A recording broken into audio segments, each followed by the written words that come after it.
Now, activism is the dynamic or masculine expression of love.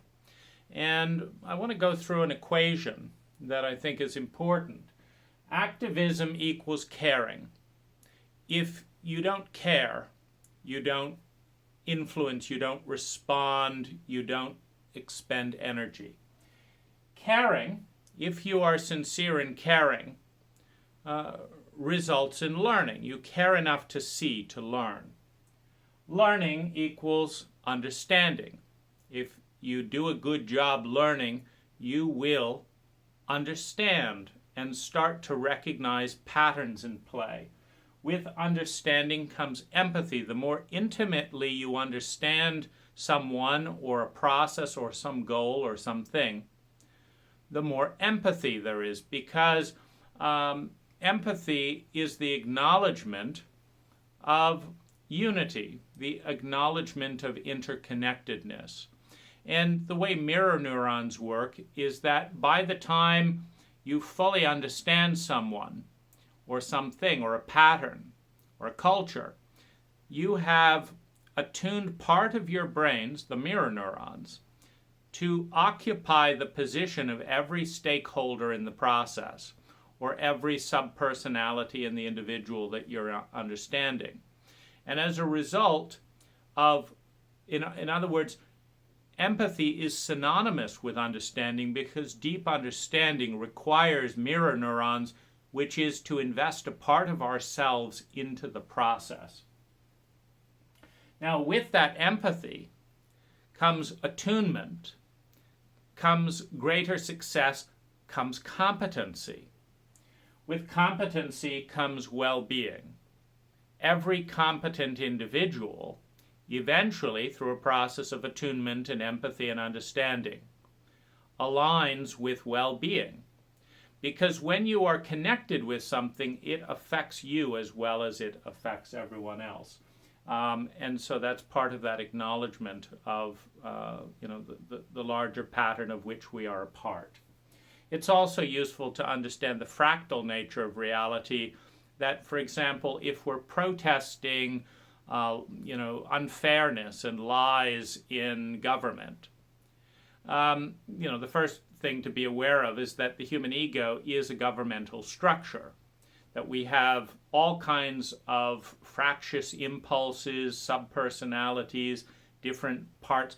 I want to go play, I don't want to play, I want to have sex, I don't want to be rejected. We have all of these different impulses, and the ego's job is to govern. The individual's personal responsibility, the ability and willingness to respond, is to listen inside and listen outside simultaneously, and to govern, to decide what to do with the spectrum of data that is around us. And so there's a reason, meaning it is not arbitrary that we are personally passionate about unfairness in government, for example. And if we step the fractal pattern down, we understand that we are upset with the unfairness within the governing body that is the human ego. Meaning, typically, the personality that is motivated to be an activist in the larger governmental structure has a part within them that feels very unfairly treated. So the part within us that feels very unfairly treated relates not only to the larger rendition or macrocosm in the larger culture, but it also ties in with our own governing process. For example, if we want to be more free in certain areas of expression, but we are afraid of the unknown, of the chaos, of being judged, of being humiliated, of being stopped on the outside, then we stop ourselves in the inside. We say, no, that's too outside the box. Don't say that. I know you're thinking that, you in there. You, the minority voice within you, is wanting to do that, but I'm afraid. I'm going to crack down on that minority persona. because it's not safe, because of whatever it is that we say. And the internal government of the ego suppresses certain parts of ourselves systematically and consistently, and they feel they want to rebel. It's not fair. It's not right. Now, because we tend to be blind in a materialistic culture to a lot of this internal psychological dialogue, which is a mirror of the external political and governmental dialogue, because we tend to be blind, we will then project our unresolved issues of whatever it is out there into the culture. That's not right. I hate it when people are like this. They're not competent. But one of the things that may be going on there is that there's an area where we are not competent within ourselves, and it's not right, etc. But we're not trained to look inward in a chauvinistic and masculine culture. We're trained to look outwards, and so we engage in protest. And if we understand that all protest and all activism and anything influence that we set about to change something on the outside, make it more equal for women, for example. Well, there's also a battle going on inside that says, is it okay to value the feminine in men and women in me? Will I value my feminine, and can my friends value my femininity? Because if I can honor my femininity with dignity, and I'm proud about that, and I have mastery about that, and the people around me can honor my feminine, then there's less of a sense that in order for me to be free and happy, I've got to change the government.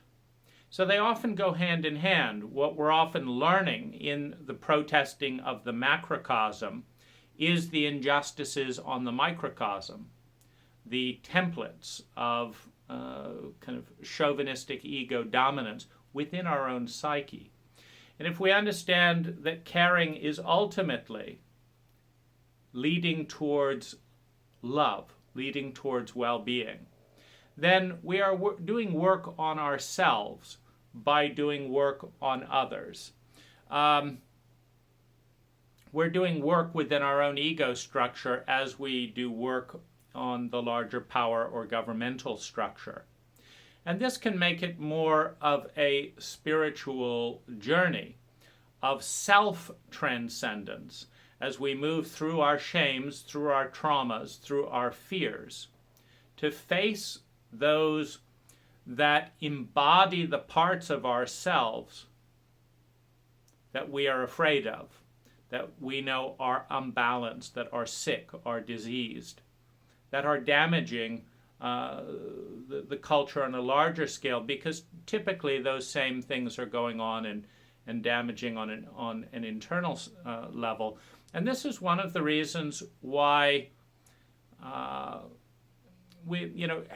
hate is an expression of profound caring. You don't hate unless you have profound caring about something. But it is difficult to complete the circle of activism without developing the mastery and competency to move towards well-being, which is ultimately an expression of self-love and love for the other.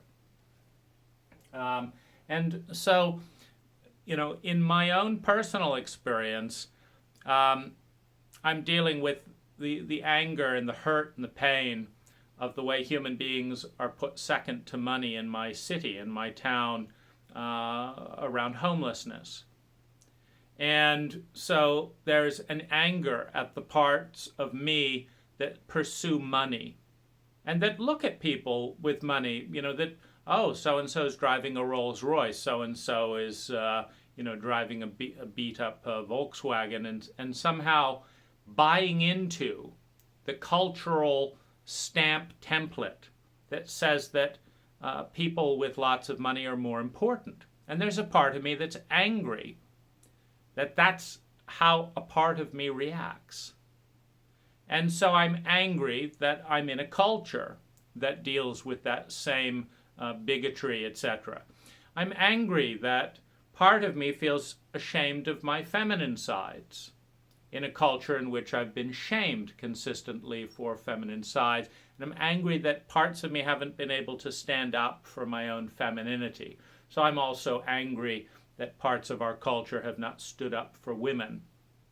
But that anger, even that hate and helplessness, etc., brings about awareness that can lead to engagement, that can lead to competency, that can lead to mastery, and ultimately to well-being. And so it's valuable to understand this algorithm as we set out to change anything outside of ourselves or anything inside of ourselves, that ultimately it's about love. We care enough to want a better balance, a better system of engaging with some facet of reality. It's painful that we have a dysfunctional system in some facet of our own psyche, on our own lives, and in the larger world. And so out of a caring, we embark on this equation. And just as within the human ego, there are very small, fragile parts of us that want a chance to speak and that get knocked down because we know that the political environment amongst our social circle is not conducive to honor that part of ourselves, and we want to be honored, and so we knock down the parts of ourselves that others have a difficult time honoring so that we can be honored. We suppress parts of who we are to fit into the box that is celebrated in the cult around us. And that's painful for those parts that are silenced and shut down. And so the revolution is ultimately about transforming the human ego, understanding that what we're seeing out there is a reflection of our beliefs, of our values, of our habits, of our blind spots, of our unconscious patterns, of our strengths, but also of our weaknesses, that it's a reflection. And that to change the world is to participate in the honor of transforming the human ego. And to develop relationship with the world is to participate in a relationship with the larger self of which we are a part. The cult is the group ego. The microcosm is the individual ego. And so what this kind of broad spectrum of activism represents for me is a domain of caring that at times becomes so painful it descends into hatred and revenge and helplessness and anger and pity and blame, the various stages of grief, also the various stages of pain management. And if we can understand that within the domain of our human ego, there is shadow, light and dark, beautiful parts being suppressed and dark parts being suppressed. There is pain, separation from and longing for parts of ourselves. There is blindness, areas where we bang into other parts of ourselves we have not learned to honor. There is inefficiency and dysfunction, and this causes pain and failure. And that this expresses itself in a lack of love and a lack of competency. Competency is the masculine polarity of love. Empathy, caring, love, the feeling of oneness, the feminine expression of love. So you have these two expressions of healthy relationships, love and competency. When they come together, they create well-being on an individual level, they create well-being on a community level, and there are certain paths. They're called ethical paths, which strengthen the circle. When this action is taken, everyone benefits. When this action is taken, everyone loses. Or this little agenda wins, but everyone else loses. And so this is called the ethical path. And it is important to challenge our own lack of ethics the habits within ourselves and the habits outside of ourselves that damage all that are sitting at that table, and to learn the art. The gift of pain is that when you make a mistake and take an unethical action, it will cause more pain than well-being. And that pain is a guide to say, maybe you need to readjust and reconsider. But this is the journey. And what's in the circle below, I'm confronting the unethical path in local government, in various aspects of the culture, in some aspects of my own life, in therapeutic and psychedelic abuse, by a therapist. How does one respond when one is unethically treated? And learn what ethics look like and help to transform the system that is not personal. Systems spit out probability fields. Within the United States, for example, 78% of people experience chronic levels of loneliness. The rate of friendship is going down. If you go to Vegas, the amount of people that come out with more money rather than drastically less or none at all is about 2%. We have these pockets that destroy wealth, inner wealth and outer wealth. And the first step of transformation is to admit, to recognize this is the pattern. This is what's sick in the pattern. This is what's unethical. This is what hurts people. Then the question is, why is that the case? What's putting that system in there? Because it's a pain management strategy usually. When pain gets too high, we switch from worrying about win-win, we retreat into self-absorption. Because when pain gets too high, at some level what it's saying is that we are alone. If our pain gets off the chart, for it to get off the chart, we need to live in a culture that didn't predict the pain, that didn't prevent the pain, and that when it saw the pain didn't relieve the pain. Because if you're in chronic levels of high pain, it means that no one, including you, has adequately responded to the pain. So it is a sociopathic system by outcome. When you are in a sociopathic environment, the defense coping mechanism is to retreat into self-absorption and give the pain back to the cult or the system that is causing the pain. This causes engagement, because in a sociopathic system you do not get participation until everyone is feeling the pain. There's no empathy in a sociopathic system, and so if you're feeling pain and I'm not, well, it's not my problem. It's not my problem is in many ways the hallmark of the sociopathic system. It's not my business, it's not your business, it's not my problem, it's not your problem. Isolation, fragmentation, abandonment and betrayal, and high levels of chronic pain defines a sociopathic system. And so the first step in a sociopathic system is to balance the pain. And then when everyone's feeling an equal amount of pain, there's no empathy, but there is a self-centered shared interest in resolving the pain. And then you rise up into more and more transcendent levels of partnering. And so this is my foray into the domain of activism in pockets of the sociopathic elements within our culture, with the intention of mapping out how does an individual respond, particularly in a situation where you have an individual and then you have a highly abusive system around them. How does one individual manage their own pain and respond?